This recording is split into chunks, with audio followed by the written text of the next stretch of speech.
नमस्ते। मैं वैशाली। आप में से कल दो लोगों के ईमेल आए हैं मेरे पास कि मैम आपने ये तो बता दिया कि डिवाइन मास्कुलाइन की एनर्जी कैसी होती है, सोल पर्सन की एनर्जी कैसी होती है। बट मेरा एक क्वेश्चन है कि अगर हमें डिवाइन मास्कुलाइन की एनर्जी बहुत ज़्यादा एक पिक हो रही है, हमें उनका पेन बहुत ज़्यादा पिक हो रहा है, या हम स्टेटस देख लेते हैं या हमें किसी फ्रेंड से पता चल जाता है वो इस टाइम बहुत ज़्यादा बीमार है या वो बहुत ज़्यादा स्ट्रगल कर रहे हैं अपनी लाइफ में, और डीएफ को ये सारी एनर्जी उनके हाथ चक्र पे बहुत ज़्यादा फील होती है, उसे एनजाइटी होती है, उसे डिप्रेशन होता है, उससे बहुत ज़्यादा रोना आता है। तो इस सिचुएशन में क्या डिवाइन फेमिनिन को एक हीलिंग देनी चाहिए अपने डिवाइन मैस्कुलाइन को? पहला क्वेश्चन ये था। और सेकंड क्वेश्चन मेरे पास आया था, बहुत पहले आया था, बट आज मैं इस क्वेश्चन को पिक कर रही हूँ क्योंकि ये दोनों चीज़ें इंटरलिंक है। आई होप आपके डाउट क्लियर हो। मेरे पास बहुत पहले एक ईमेल पे क्वेश्चन आया था कि मैम आप जो इनर वर्क आपने शेयर किया है वो कर्मा क्लिनजिंग का, और साथ ही साथ आपने रेड तारा मंत्र दिया है कि जब आप रेड तारा मंत्र करो, आप एक कर्मा क्लिनजिंग करो, तो उस टाइम आपको अपने डिवाइन मैस्कुलाइन को अपनी आइज़ के सामने विजुअलाइज करना है और मेडिटेशन करना है। तो पहले बहुत से लोग ये समझते हो कि अगर हम ये काम कर रहे हैं तो इट मीन्स हम अपने डिवाइन मैस्कुलाइन को हीलिंग दे रहे हैं। तो ये भी डाउट आप में से बहुत से लोगों के हो सकते हैं, इसलिए मैंने ये दोनों क्वेश्चन आप लोगों के साथ शेयर किया है। आई होप आप लोगों को एक क्लैरिटी मिल पाए, आपके डाउट क्लियर हो पाए। पहले मैं बात करती हूँ कि जो मैंने कर्मा क्लिनजिंग हो गया, आपका रेड तारा मंत्र हो गया। अगर आप अपने डिवाइन मैस्कुलाइन को मेडिटेशन जब करोगे खुद के लिए और साथ ही साथ उस टाइम डिवाइन मैस्कुलाइन को विजुअलाइज करोगे, तो क्या ये हीलिंग देना है? मैं पर्सनली अगर खुद की बात करूँ तो ये हीलिंग देना नहीं है, क्योंकि ट्विन कनेक्शन में हम सारी चीज़ें एनर्जी लेवल पे शेयर करते हैं, और साथ ही साथ हम अपने थॉट प्रोसेस की वजह से, हम अपने इंटेंशन की वजह से सामने वाले को हीलिंग देते हैं या सामने वाले को चेस करते हैं। ये सारी चीज़ें हमारी एनर्जी के ऊपर डिपेंड करती है, ना कि मेडिटेशन के ऊपर। अब बात आती है कि मैम ये तो मुझे समझ में नहीं आया, तो मैं आपको समझाती हूँ कि आपको पता है कि आप और आपका ट्विन सेम सोल है। तो अगर आप अपने ट्विन को विजुअलाइज भी नहीं करोगे तो इट मीन्स आप और आपका ट्विन तो सेम सोल हो, तो आपकी सोल मीन्स आपके ट्विन की सोल। तो जब आप मेडिटेशन कर रहे हो, जब आप यहाँ पे कोई भी चीज़ चांट कर रहे हो, तो कहीं ना कहीं आपके ट्विन की भी तो सोल आपके साथ ही तो मेडिटेशन कर रही है। बट ये चीज़ें ट्विन कनेक्शन, हम एक सोल है, दो बॉडी में डिवाइड है, बट आप हमेशा अपने ट्विन को एज अ सेकेंड बॉडी देखते हो कि वो वहाँ पे दूसरा इंसान है, मैं यहाँ पे दूसरी हूँ, मैं डिवाइन फेमिनिन हूँ, मैं वो मेरा डिवाइन मैस्कुलाइन है। बट आप खुद को डिवाइन मैस्कुलाइन, खुद को डिवाइन फेमिनिन नहीं समझते, और पूरा खेल सिर्फ और सिर्फ इस थॉट प्रोसेस का है। तो जो लोग इन चीज़ों को समझ जाते हैं उसके बाद एक्शन लेते हैं, ऐसे लोगों का यूनियन बहुत जल्दी और बहुत छोटे टाइम पे हो जाता है। बट जो लोग ये समझते हैं कि वो पर्सन मेरा डिवाइन मैस्कुलाइन है, मैं डिवाइन फेमिनिन हूँ, आप एक दूसरे को बोलते तो हो कि हम एक सोल है, लेकिन आप एक दूसरे को अलग अलग सोल देख रहे हो, ठीक है? तो इसीलिए अगर आप रेड तारा मंत्र करोगे, आप कर्मा क्लिनजिंग के टाइम अपने ट्विन को विजुअलाइज करोगे, तो इसका मतलब ये नहीं है कि आप अपने ट्विन को हीलिंग दे रहे हो। अब बस फ़र्क इतना है कि यहाँ पे आप अपना एक इंटेंशन यहाँ पे क्लियर कर रहे हो, एक चॉइस बना रहे हो। बहुत से लोग ये चॉइस, एक हम ट्विन कनेक्शन में हमारा यूनियन होना या रीयूनियन होना, हमारी शादी होना सेपरेशन के बाद, ये सारी चीज़ें सिर्फ और सिर्फ हमारे फ्री विल और हमारी चॉइस के ऊपर डिपेंड करता है। क्योंकि डिवाइन हमें साइन तो दिखाता है, बट जब तक हम अपना फ्री विल यूज़ नहीं करेंगे, हम अपनी एक चॉइस नहीं बनाएंगे, तब तक डिवाइन खाली हमें साइन देगा। इसके अलावा डिवाइन कुछ भी नहीं करेगा। आप अपनी लाइफ में अपने चॉइस के अकॉर्डिंग ही कहते नहीं ना, अपनी रियलिटी बनाओगे। आप में से बहुत से लोगों को डिवाइन आपके मैस्कुलाइन का नाम दिखाता है, वो ये दिखाता है कि खुद के ऊपर काम करो, तुम्हारा यूनियन इस पर्सन के साथ हो जाएगा, ओके। बट कुछ लोगों में ऐसा होता है कि कुछ ट्विन की शादी भी हो जाती है वगैरह वगैरह, तो वहाँ पे बहुत से लोग सैड जोन में चले जाते हैं, सारी चीज़ें हो जाती हैं। तो यहाँ पे सिंपली आपको चॉइस बनानी कि आप चाहते क्या हो। बहुत सी जो अनमैरिड हैं वो यही सोचें कि मैम मैं बस मेरी कौन सा मंत्र चांट कर लूँ, कौन सी टेक्निक यूज़ कर लूँ, कौन सा मेडिटेशन कर लूँ कि बस मेरी मैरिज मेरे ट्विन के साथ हो जाए। उनके दिमाग में चलता तो ये है कि मुझे मेरी शादी मेरे ट्विन के साथ करनी है, बट उनके सोल लेवल पे, उनके सबकॉन्शियस माइंड में, दिमाग में बातें क्या चलती है, पता नहीं हमारा यूनियन होगा कि नहीं होगा, पता नहीं हम यूनाइट होंगे कि नहीं होंगे, वो तो थर्ड पार्टी में इंजॉय कर रहा है। चाहते क्या हो कि वो पर्सन के साथ मेरी शादी हो जाए, दिमाग में क्या चल रहा है, मेंटली डिस्टर्ब कितना हो कि वो पर्सन पता नहीं आएगा कि नहीं आएगा, उसकी शादी कहीं और हो चुकी है वगैरह वगैरह।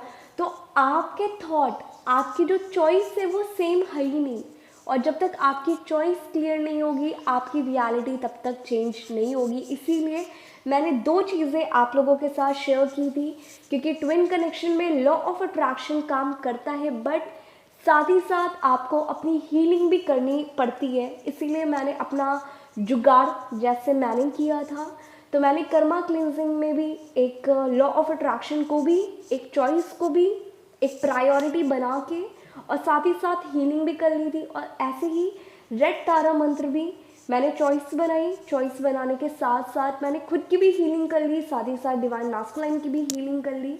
तो दोनों चीज़ें मेरी यहाँ पे बहुत जल्दी मुझे रिजल्ट मिल गया, हीलिंग का भी रिजल्ट मिल गया और लॉ ऑफ अट्रैक्शन का भी मिल गया। और जो मैंने चॉइस बनाई थी कि मेरे क्लियर इंटेंशन थे कि जहाँ पे हम एक बात बोलते कि हमें हमारे ट्विन कनेक्शन को, हमें हमारे यूनियन को क्लेम करना चाहिए। तो अगर आप ये सारी चीज़ें कर रहे हो, इट मीन्स आप अपने ट्विन को, आप अपने यूनियन को क्लेम कर रहे हो, ना कि आप हीलिंग दे रहे हो, ओके। अब बात आती है कि मैम हम ट्विन कनेक्शन में हमारा मैस्कुलाइन जो है, अगर हमें उसकी साथ एनर्जी पिक होती है, कहीं फ्रेंड से पता चलता है, कहीं उसका स्टेटस देखते हैं, तो हमें क्या हीलिंग देनी चाहिए। तो मैं सिंपली आपको ये बोलूँगी, आपको हीलिंग देनी नहीं चाहिए, आपको चेस करना नहीं चाहिए।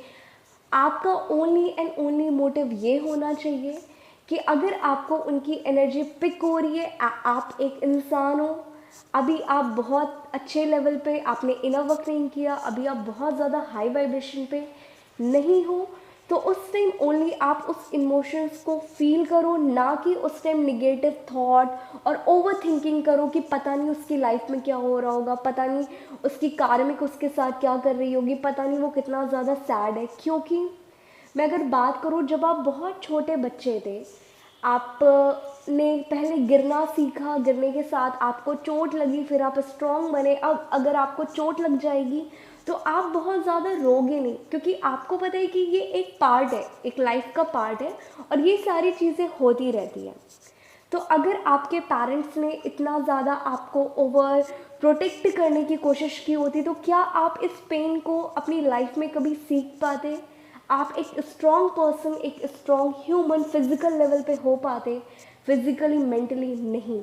तो ऐसे ही आपको अपने ट्विन को एक स्पेस देना है, आपको उसको बोलना है कि गिरना चाहिए, तुम गिरो, जितना ज़्यादा तुम गिरोगे उतना ज़्यादा सीखोगे, ना कि यहाँ पे नहीं नहीं नहीं अब हमें पता चल गया कि वो मेरा ट्विन है, वो मेरा मैस्कुलाइन है, तो बस अब हमें उसको दुनिया भर के तंत्र मंत्र मेडिटेशन में बैठ के हमें उससे हीलिंग देनी चाहिए। इसीलिए आप में से बहुत से लोगों ने ट्विन कनेक्शन को इतना ज़्यादा कॉम्प्लिकेट करके रखा है, बल्कि ट्विन कनेक्शन बहुत सिंपल सी चीज़ है कि आपको खाली खुद के ऊपर ध्यान देना है। अगर आपको रोने का मन करे 5 से 10 मिनट रो लो, क्योंकि आपको पता है कि आपको यहाँ पे energy pick on and off आपकी वाइब्रेशन होती रहेगी। तो सिंपली अगर आप बहुत ज़्यादा हाई वाइब्रेशन पे हो, आप उसे एंजॉय करो, बहुत ज़्यादा लो वाइब्रेशन पे हो, रोना आए रो। उसके बाद दिमाग को हटा लो, ना कि मैं ट्विन से लाओ बात कर लूँ, लाओ मैं ट्विन को कॉल कर दूँ। बहुत सी डिवाइन फैमिलीज क्या करती हैं कि इसी ड्यूरेशन उनको जब एनर्जी पिक होती है, आप कॉल कर लेते हो अपने डिवाइन मास्कुलाइन को, फिर वो उस टाइम पिक तो कर लेता है लेकिन फिर वो आपको ट्रिगर कर लेता है और फिर आप रोने और लगते हो कि मैंने उसको कॉल कर दिया, इसने मुझे 10 बातें सुना दी, और तब आप और ज़्यादा हर्ट होते हो। और यहाँ पे डिवाइन मास्कुलाइन की awakening only and only DF के ऊपर डिपेंड करती है।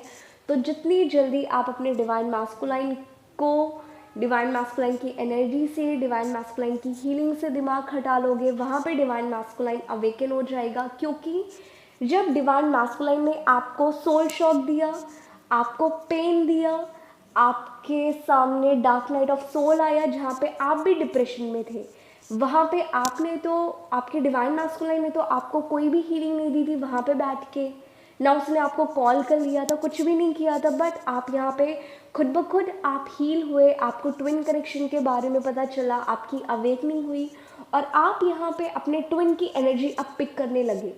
स्टार्टिंग में क्या ये आपके साथ होता था जब डिवाइन मास्कुलाइन आपको छोड़ के गया? नहीं ना। तो ऐसे ही आपको अपने डिवाइन मास्कुलाइन को छोड़ के जाना पड़ेगा, ओके। और जिस दिन आप उसे छोड़ के चले जाओगे, उसको हीलिंग नहीं दोगे, वो वहाँ पे डार्क नाइट ऑफ सोल उसकी आएगी, वो वहाँ पे डिप्रेशन हो गया, आपके बारे में सोचेगा, उसको उसकी मिस्टेक, उसकी निगेटिविटी, उसके पास्ट कर्मा या उसने कितना ज़्यादा आपको हर्ट किया, वो सारी चीज़ें सरफेस होगी, तब उसकी अवेकनिंग होगी, तब वो आपके सामने आएगा। ये इतना लंबा प्रोसेस है। बट जो लोग डे 2 से उनको ट्विन कनेक्शन के बारे में 10 दिन में पता चला और उन्होंने खाली खुद के ऊपर ध्यान देना शुरू कर दिया, ऐसी डिवाइन फैमिलीज का 4 महीने में परमानेंट यूनियन हो जाता है। और जिन लोगों को सारी बातें पता है कि हम और जो मेरा मैस्कुलाइन है, हम सेम सोल है, बट तब भी आप उसे एज अ सोलमेट ही देखते हो। आप कहते तो हो कि हम ट्विन कनेक्शन में, वो पर्सन मेरा ट्विन है, बट आप उसे एज अ सोलमेट देखते हो कि वो पर्सन कहीं और है, मैं कहीं और हूँ। इसीलिए ट्विन कनेक्शन को हम सेम सोल है बोलना बहुत इजी है, और सेम सोल होना और उसे फील करना दोनों बहुत अलग चीज़ है। तो जब आपको ऐसा कुछ भी हो देना, प्लीज़ समझो कि आप ही अपने मैस्कुलाइन हो। तो यहाँ पे जितना ज़्यादा आप खुद को बैलेंस करने की कोशिश करोगे, जब आपके ट्विन की एनर्जी पिक होगी, आप अपने अंदर के, क्योंकि आपका मैस्कुलाइन आप ही हो, तो आप जितना ज़्यादा जल्दी अपना दिमाग डाइवर्ट करके हंसने लगोगे, आपका मैस्कुलाइन खुद ब खुद हील हो जाएगा। आपको वहाँ पे मेडिटेशन करके बैठ के उनको हीलिंग देने की ज़रूरत नहीं पड़ेगी। तो प्लीज़ आप उन्हें एक स्पेस दो, और जितना ज़्यादा आप उन्हें एक स्पेस दोगे, वो वहाँ पे अवेकन होंगे और तब आपका एक यूनियन हो पाएगा। अदरवाइज़ 10 साल लग सकते हैं या 6 साल लग सकते हैं, और तब तक शायद अगर आप इसी एनर्जी से डील करोगे, क्या पता आपके ट्विन की शादी किसी और के साथ हो जाए, तब तक आप बोलो कि मैंने तो डिवाइन के ऊपर ट्रस्ट किया था, मैंने इनर वर्क भी किया, बट मुझे कोई भी रिजल्ट नहीं मिला। रिजल्ट ओनली एंड ओनली आपकी फ्री विल, आपकी चॉइस और आपके थॉट प्रोसेस के ऊपर डिपेंड करता है कि आपके थॉट क्या है, आप कौन सी वाइब्रेशन पे हो। खाली ये 2 चीज़ें आपकी डिसाइड करेगी कि आपकी शादी आपके ट्विन के साथ होगी कि नहीं होगी, आपका यूनियन होगा कि नहीं होगा। तो इन चीज़ों को बहुत सिंपल रखो, ना कि कॉम्प्लिकेटेड बहुत ज़्यादा बनाओ, और ये आपके लिए भी बहुत इजी होगा और आपके ट्विन के लिए भी बहुत ज़्यादा इजी होगा। तो प्लीज़ आई होप अब आप लोगों के डाउट क्लियर हो गए हों। तो अपने ट्विन को कोई भी हीलिंग देने की ज़रूरत नहीं है, खाली खुद का दिमाग डाइवर्ट कर लो, खुद खुश हो जाओगे, आपका डीएम जो आपके अंदर ही है वो खुद ब खुद हील हो जाएगा। स्पेशली कोई भी अंत्र तंत्र मंत्र करने की कोई भी ज़रूरत नहीं है, ओके। अब लास्ट एक बात आती है कि मैम इस ड्यूरेशन अगर हमारा डिवाइन मैस्कुलाइन खुद आके अपनी प्रॉब्लम्स को शेयर करता है कि हमें उसकी एनर्जी बहुत ज़्यादा पिक हो रही है, कि वो बहुत ज़्यादा सैड है, ये है वो है, और उस टाइम आपका डिवाइन मैस्कुलाइन आपको कॉल करके अपने पेन को, अपने एक्सपीरियंस को शेयर करता है, तो उस टाइम क्या मुझे उनकी कॉल नहीं पिक करनी चाहिए? क्या मैं बात करूँगी तो क्या मैं उन्हें हीलिंग दे रही हूँ या मैं उन्हें एनर्जी दे रही हूँ? तो प्लीज़ आप लोगों ने पता नहीं क्या क्या सोच के रखा हुआ है, क्या क्या समझ के रखा हुआ है। हीलिंग आप अपने थॉट से देते हो, आप अपने सोल लेवल पे देते हो। तो अगर आपके डिवाइन मैस्कुलाइन की कॉल आती है और आप बहुत ज़्यादा बैलेंस हो, तो सिंपली एज अ फ्रेंड, क्योंकि ट्विन कनेक्शन में डिवाइन मास्कुलाइन और डिवाइन फेमिनाइन एक दूसरे को एक लेसन सिखाते हैं, एक दूसरे को सपोर्ट करते हैं उनको लाइफ में आगे ग्रो करने के लिए, आगे की लेसन को सीखने के लिए। तो सिंपली आपको अपने डिवाइन मास्कुलाइन की कॉल को पिक कर लेना है। अगर आपका मन करे, इग्नोर करोगे तो इट मीन्स कहीं ना कहीं आप बहुत ज़्यादा इम्बैलेंस अभी हो, क्योंकि जो बैलेंस होगा उसे इग्नोर करना, या अगर मैं कॉल पिक भी कर लूँगी तो भी उससे फ़र्क नहीं पड़ेगा, ठीक है। या अगर आप इग्नोर करोगे तो इट मीन्स कहीं ना कहीं अभी आप हर्ट हो, अभी आप पेन में हो। तो आप सिंपली उस टाइम कॉल पिक करके वो जो भी बोल रहा है सुन लो, एज अ फ्रेंड उसे गाइड करने की कोशिश करो, एज अ टीचर उसको उसकी लाइफ में सिखाओ, लेकिन बहुत ज़्यादा भागो नहीं कि मुझे बहुत बुरा लगा ये सुन के, तुम टूट गए हो, मैं तुम्हारे साथ हूँ। सिंपली बोलो कि लाइफ में चीज़ें होती है। अब वो आपका वे हो सकता है कि आप इमोशनली अपने ट्विन को कैसे सपोर्ट करते हो। बाकी आप कॉल पिक कर सकते हो, आप ये सारी चीज़ें करके उन्हें अपनी लाइफ में लेसन, एक सपोर्ट सिस्टम बन सकते हो, बट आप बैलेंस रहना उस टाइम। आप बहुत ज़्यादा इम्बैलेंस मत हो जाना, और जो लोग इम्बैलेंस हो जाते हैं और फिर उनका ट्विन उन्हें नेक्स्ट डे सारी बातें बोलने के बाद ब्लॉक करके चला जाता है, फिर आप बोलते हो कि मैम ये तो ट्रिगर करने आया था, वो ट्रिगर करने नहीं आया था। यहाँ पे यूनिवर्स आपका टेस्ट ले रहा था कि आप बैलेंस हो कि बैलेंस नहीं हो। ओके, आई होप आप लोगों के डाउट क्लियर हो गए हो। और प्लीज़ चीज़ों को जितना ज़्यादा सिंपल रखोगे चीज़ें उतनी ज़्यादा इजी लगेगी। और ट्विन कनेक्शन बहुत छोटी सी राई है, बट आप लोगों ने पता नहीं क्या क्या सुन सुन के आप लोगों ने इसे राई का पहाड़ बना दिया है। तो प्लीज़ आप इसे पहाड़ मत बनाओ, आप खाली खुद के ऊपर ध्यान दो, खुद की हीलिंग के ऊपर ध्यान दो, खुद की ग्रोथ के ऊपर ध्यान दो, तो आपको ट्विन कनेक्शन एक राई लगने लगेगी। ओके।